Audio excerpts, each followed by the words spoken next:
আসসালামু আলাইকুম। আজকে আপনাদের জন্য একটা ডিম দিয়ে সুন্দর একটা পিঠা রেসিপি নিয়ে আসলাম। আমি ডিমটা ভেঙে নিয়েছি, আগে দিয়ে দিচ্ছি চিনি পরিমাণ মতো। এখানে নিয়ে নিয়েছি এলাচের গুঁড়ি। এলাচের গুঁড়িটা দিলে পিঠা থেকে এই বিস্কুট পিঠাটা থেকে এত সুঘ্রাণ আসবে, খেতেও ভালো লাগবে। দিয়ে দিচ্ছি এলাচের গুঁড়ি, দিচ্ছি লবণ, বেকিং সোডা।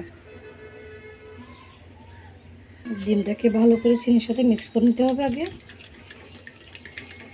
সাথে দিয়ে দেবো হালকা করে সয়াবিন তেল। সব কিছু একসাথে মিক্স করে নিয়েছি। এবার দিয়ে দিব আমি ময়দা।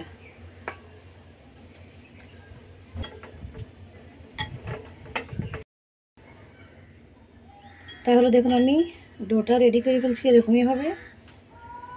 এবার হাতের তালুতে নিয়ে ছোট ছোট করে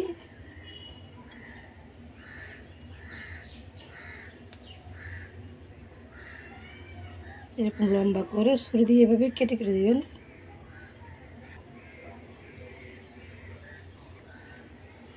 দেখুন তাহলে সবগুলো বিস্কিট পিঠা আমি বানিয়ে নিলাম। এবার আমি ভাজি করবো, চলুন কেমন হয় দেখবেন। চুলায় আমি সয়াবিন তেল দিয়ে দিলাম। তেলটা হালকা গরম হলে আমি একটা একটা করে পিঠাগুলো দিয়ে দিব। হালকা হালকা গরম হয়ে গেছে। এই পিঠা উল্টিয়ে দেখুন পিঠাটা একটা সুন্দর কালার নিয়ে আসছে। এবার আমি পিঠাটা উঠিয়ে নিচ্ছি।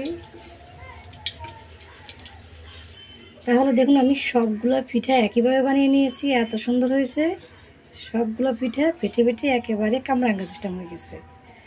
তো একেবারে সহজভাবে একটা ডিম দিয়ে কতগুলো পিঠে, 1 কাপ চা বানাতে বানাতে বিস্কুটগুলো কিন্তু শেষ হয়ে যাবে বানানো। আজকের রেসিপিটা এখানে শেষ করে বিদায় নিচ্ছি। সবাই ভালো থাকবেন। আল্লাহ হাফেজ।